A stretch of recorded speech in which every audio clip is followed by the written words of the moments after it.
Hi, Ed here from keywordspeopleuse.com, and I've got an exclusive time-limited offer for you. If you book a product demo with Keywords People Use, I'll give you a free 7-day trial of our standard plan, which allows you access to our new content optimization tool. This tool hooks into your Google Search Console data so we can find all the keywords you're ranking for and what pages are ranking. We then crawl your site content and use advanced machine learning techniques like embeddings and cosine similarity to find you content optimization opportunities that will quickly boost your impressions and clicks from Google. This new feature in Keywords People Use is already showing results for people using it. Don't miss out on the opportunity of a 7-day free trial. Just go to keywordspeopleuse.com/demo to book your slot. That's keywordspeopleuse.com/demo. You'll find the link in the show notes of this episode.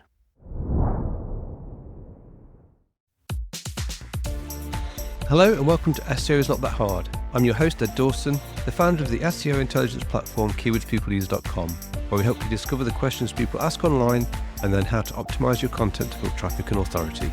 I've been in SEO and online marketing for over 20 years, and I'm here to share the wealth of knowledge, hints and tips I've amassed over that time. Hello and welcome to SEO is Not That Hard. It's Ed Dawson as usual, and today we're going to talk about trademarks and SEO. Now this is brought to my attention by a listener, Bruce. So thanks for getting in touch, Bruce. Bruce sent me an email saying, I saw a tip saying don't have your domain name the same as your trademark. We've done that. We've used our trademark as a domain name. What are the implications and what are your suggestions for changing the domain? Now, I must hasten to add, this wasn't a tip that I'd given Bruce. This was something he'd heard from somebody else. And so I got in touch with Bruce. I've emailed him back and, we talked through what the issue might have been and what the advice is. Now, first of all, just to make it absolutely clear, to have your trademark as your domain name is perfectly fine. It's perfectly normal. It's actually what most trademark companies use. So, for example, Apple.com, Microsoft.com, IBM.com, these are all businesses where their trademark, so Apple in the case of Apple, Microsoft in the case of Microsoft, etc., they use their trademark as their domain name. And that's completely normal to do. I've done that with sites of mine where we've used trademark terms that we own. That's absolutely normal. So just at the very, very top of this, say it's absolutely completely normal to use a trademark that you own as your domain name or within your domain name. Now, where it gets tricky, and I think possibly where the person giving the advice to Bruce originally got mixed up, was it is problematic if you use other people's trademarks in a domain name on a website that you create.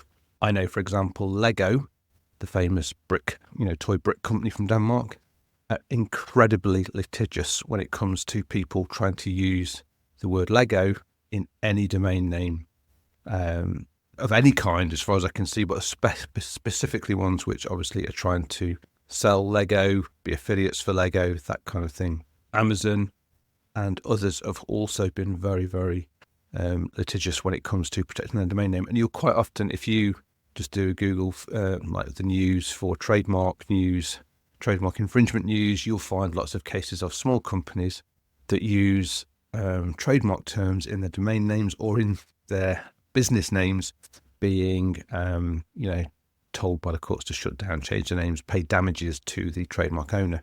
So this is why it's really, really key that you do not use somebody else's trademark in your domain names, okay? Because a domain name can be seen as passing off as the trademark owner. So, which is what you do not want to do. You do not ever want to appear as if you are the trademark owner when you create a business or a website or anything like that. Okay, that's the key thing. Now, there are also lots of other issues around trademarks where people get quite confused and think they can't do stuff because of trademarks. So you can use trademarks in your website content, and you can even use things like trademark logos in your website content, as long as you are very, very careful. And we'll cover some of those issues now. Okay, now, just a quick disclaimer. First of all, I am not a lawyer. Okay, so this is not legal advice. This is just general information. This is stuff that's available online. This is the guidance that I've always followed. And I will get into a story shortly where we did actually have a trademark infringement against us at broadband.co.uk, which was dismissed. Okay, so it didn't go anywhere. So I have got experience of using lawyers to defend a trademark claim against us, but I'll get into that first. So first of all, let's talk about the general things. Okay, so where can you use other people's trademark brand names on your website? Well, you're allowed to use it in the copy of your website. Now, the allowed use is called nominative fair use. It's also called referential use. Okay, now nominative or referential use of a trademark is not an infringement. So this is where you have content in your website that refers to a product or a brand accurately. So, for example, if you offer repair services for, say, Apple laptops, you can say we offer repair services for Apple laptops, as long as you don't imply any kind of sponsorship or endorsement by the trademark owner if none exists. Okay, so an example where what things you shouldn't say. You shouldn't say you're an authorized reseller if you're not officially partnered with a brand, because that could land you in legal trouble. But it's not to say that you don't have to be an authorized repairer. If you are offering repairs on things, you can talk about them. Likewise, if you're selling a product and, you've bought it legitimately from a wholesaler or whatever, and you can then obviously clearly talk about that product, mention that product, show logos, show product images on your site when you're trying to sell it, because that's normal fair use, okay? These things are allowed. So the thing here that we would really try and avoid is what's called passing off.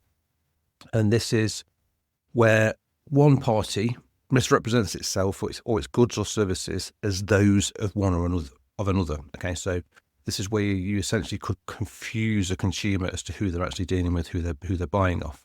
Now, as I mentioned, obviously you can use brand names of trademark brand names if you're selling that product as a reseller and things like that.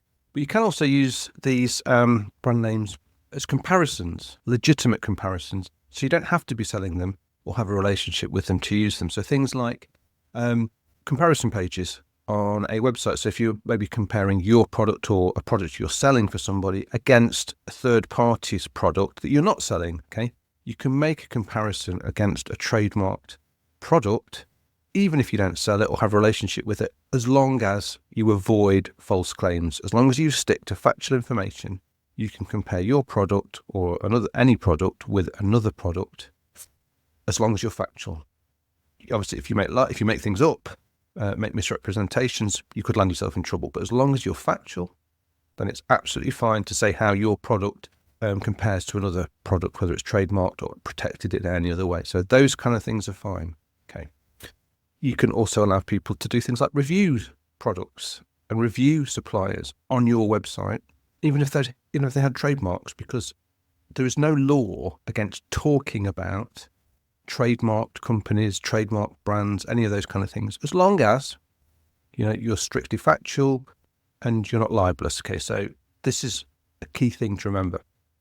Now, I've got an example I'm going to share where several years ago a brand tried to intimidate broadband.co.uk into removing some content that we had on the site. So on broadband.co.uk back then, I think still now, obviously, if you haven't heard, I used to own broadband.co.uk. We sold it in 2021 and it's now being run by Broadband Genie.